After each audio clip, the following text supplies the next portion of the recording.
All right. Atrum Regina Blue again. Hi, not an ask per se, but following on from the Queens, I then clicked on Queen of Hearts, aka Judith, or Book of Judith. The Book of Judith is a deuterocanonical book, that's a long word, included in the Septuagint, I'm not sure I'm saying that right, and the Catholic and Eastern Orthodox Christian Old Testament of the Bible, but excluded from the Hebrew canon and assigned by Protestants to the Apocrypha. It tells of a Jewish widow, Judith, who uses her beauty and charm to kill an assassin general who has besieged her city, Bethulia. With this act, she saved nearby Jerusalem from total destruction. The name Judith is feminine form of Judah. Interesting. So we have a widow who is beautiful and kills someone to save Bethulia. It's totally Maggie. Amazing. Yeah, well, I mean, in the sense that Maggie's the Queen of Hearts. Huh. I'm wondering if that is going to apply to Dead City. Like, is the Assyrian general besieging the city, is it like the Dama or is it New Babylon? It seems like New Babylon is besieging the city more, but of course the Dama is like more of the arch villain, and she saves Jerusalem from total destruction.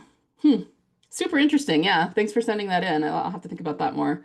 But yeah, definitely the poker suits are definitely something that they have included as symbolism. So I really like that.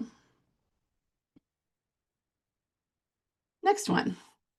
What do you think Beth's emotional state is going to be when she appears again, particularly how she's going to feel towards Carol and Daryl? I always expected her to be so happy to see Daryl again, but lately I'm wondering if it wouldn't be more interesting for everyone involved if she wasn't. Like, on one hand, most of us believe she likely woke up in a trunk, abandoned by her family, and never heard from or saw any of them again. She's been all alone for years, and even if the Grady folks explained to her what happened, she'd still have a right to feel pissed and a little betrayed. On the other hand, she's had years to get over it and start a new life, so will those emotions be that intense anymore? Based on the Daryl Dixon storyline so far, I don't know that it would make sense for Daryl and Beth's reunion to be tense or angry, but based on her previous characterization, it feels like it would fit.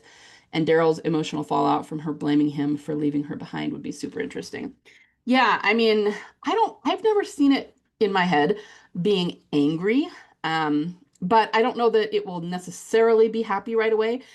Part of this is it's going to depend on whether she has memory problems or not. If she has memory problems, then she's not going to be particularly happy to see him because she's not going to remember him. But of course, this could be pushed until she does remember, and then then that will be.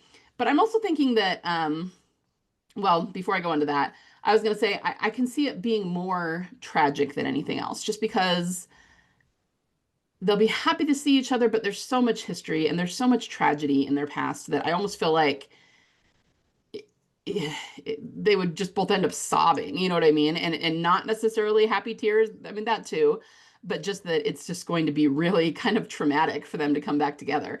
I also think that she does have a little bit of a history of denying how she feels, even though she, like, on the one hand, she kind of wears her emotions on her sleeve, but remember the whole, um, I'm glad I didn't get to say goodbye. I hate goodbyes, when really that's kind of BS. You know, it keeps you from having the closure that you would need, even if it is hard.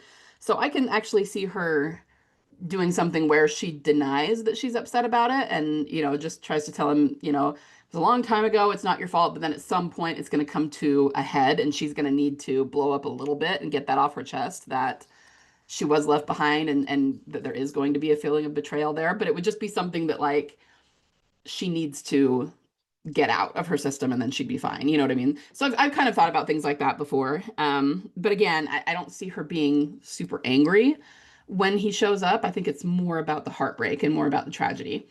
Um, and what I was going to say before is now that we've seen Herschel with the Dama and that he is quite the Beth proxy, I almost wonder if, especially if she doesn't have a memory, I wonder if we'll see something where, like, say she wakes up at Grady and they lie to her about it, like, oh, well, you were with these people, but they abandoned you. They just didn't want you anymore. That sort of thing, and then she really might be angry with them because she was told lies.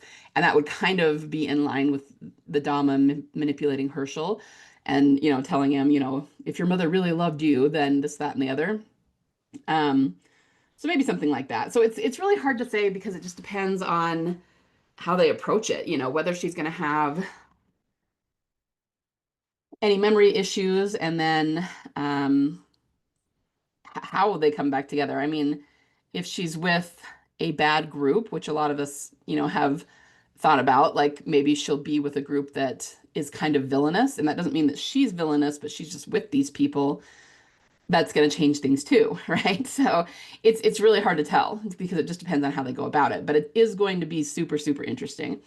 I do think that Daryl will have emotional fallout about he's gonna have so much guilt about leaving her behind. And I mean, I think he had that in season 5, everything that we've kind of figured out that, he probably went looking for her and never found her. So he thinks she's a walker, which we can see in the way that he handled the blonde girl that was tied to the tree and everything.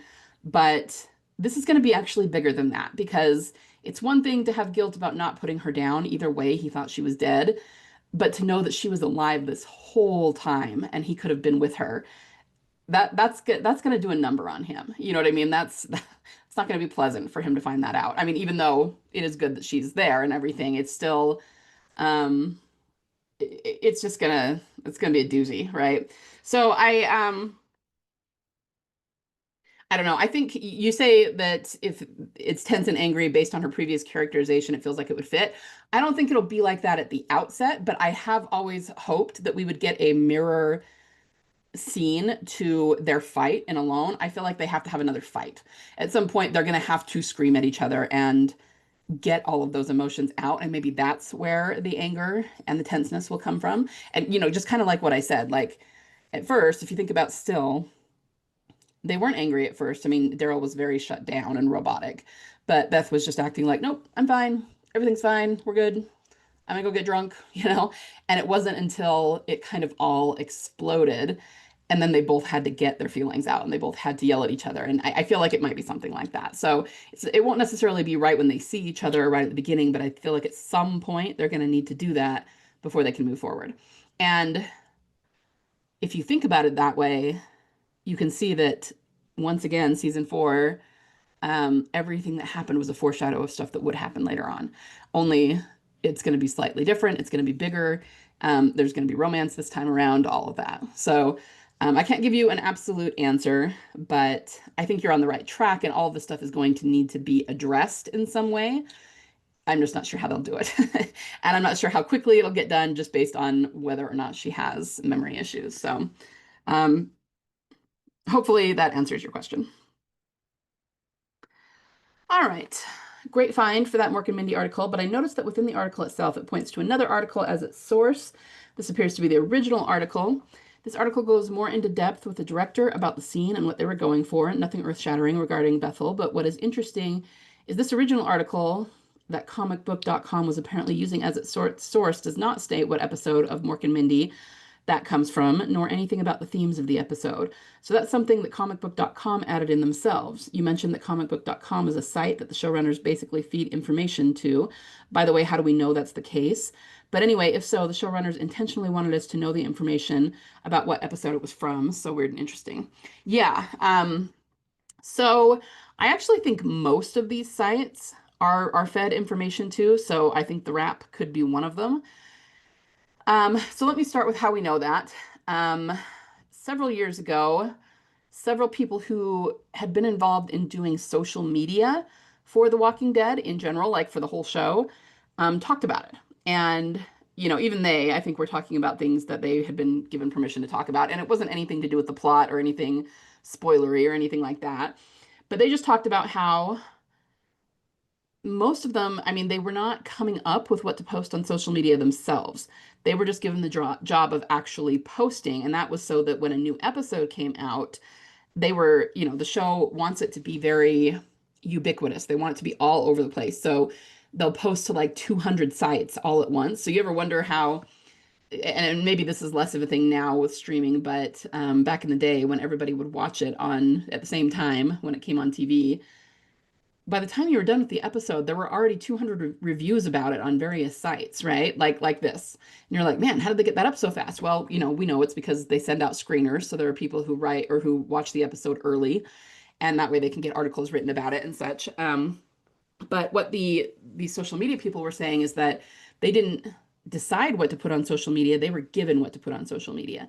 And then at a certain time, probably 15 minutes before the episode ends or something, it was like go, and everybody would post. And it was these people who said everything that they posted came directly down from Gimple and King themselves. They could not post what they wanted. They were not making stuff up. This was stuff that was coming down from the highest echelons, and this is what you will post.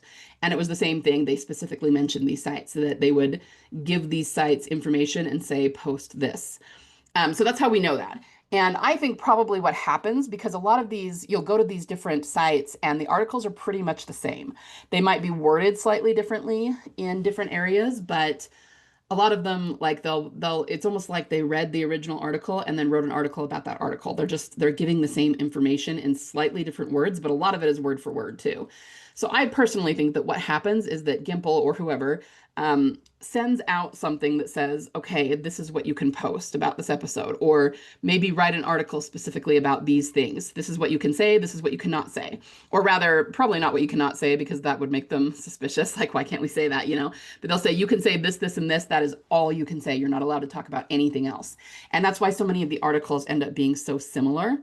Anyway, but that also could explain why one of them talked about which episode and the other one didn't, because they're just picking and choosing from what they're allowed to talk about. And one of them just didn't actually mention which episode, Mork and Mindy, it was, and the other one did, right? But either way, that was something that they were allowed to talk about. Um, but either way, you're right that it is something that the showrunners did want us to know, and that was specifically put out there as you're allowed to talk about this. So either way, yeah, it's definitely suspicious. And oh, what else was I going to say about that? Maybe that was it. So anyway, I hope that answers your question. It definitely is interesting, because even when I think back about some of the other articles that have been created, I always tend to talk about this one because it sticks the most in my mind. But there was an article back when we didn't know uh, who Negan's victim would be. Of course, it ended up being Glenn and Abraham, but when everyone was speculating during that summer over who it would be, I remember an article coming out that talked about Abraham versus Daryl. Because in the comic books, Abraham is Rick's right-hand man. He becomes his buddy. And so they were basically saying that Daryl kind of took over that role in terms of being Rick's best friend in the show versus the comic books. And they were saying, yeah, we're pretty sure that it's Daryl that's going to get killed. And then after that, Abraham will take his place as Rick's right-hand man as he was in the comics. Now, obviously, that didn't happen. And I wasn't, I mean, I was a little bit worried about it back then, but at the same time, not really, because I was going, I don't think they're going to kill off Daryl. I really don't, especially because by then we were already looking at TD stuff, right? But the thing that really strikes me is that it was the exact opposite of that. So it would have been one thing to say, we think it's Daryl and this is why. And then if it hadn't been Abraham, it was just someone else, then they were just making a guess. But specifically, it was Abraham that got it. So it felt like somebody, by somebody, I totally mean Gimple and the higher ups, said, write some sort of article in which you say it's going to be, there's a good chance it could be Daryl, and not Abraham, because Abraham's going to do this. And really, it was the exact opposite of that. You see what I mean? Like, it feels like trolling a little bit. So things like that. I mean, just, it's not only what the people who do social media have told us. I mean, that's the biggest way that we can prove it, because they've said that.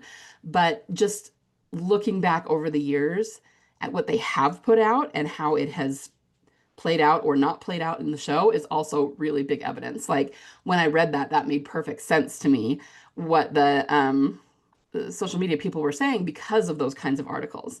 And I went, oh, so Gimple is actually telling them to post that because he's trying to throw people off. Okay, gotcha, And that's not to say that everything he posts automatically is a lie. No, not by a long shot. Like, we still have to really dig through it and try to figure out what's a lie and what's not. But I'm just saying, sometimes it is, and other times he's really giving us hints toward the truth. So that's why we always gotta really pay attention to figure things out, because there's not just one black and white overarching rule that we can apply to everything. It's way more complicated and nuanced than that. So yeah, I hope that answered your question, and thanks for sending that in.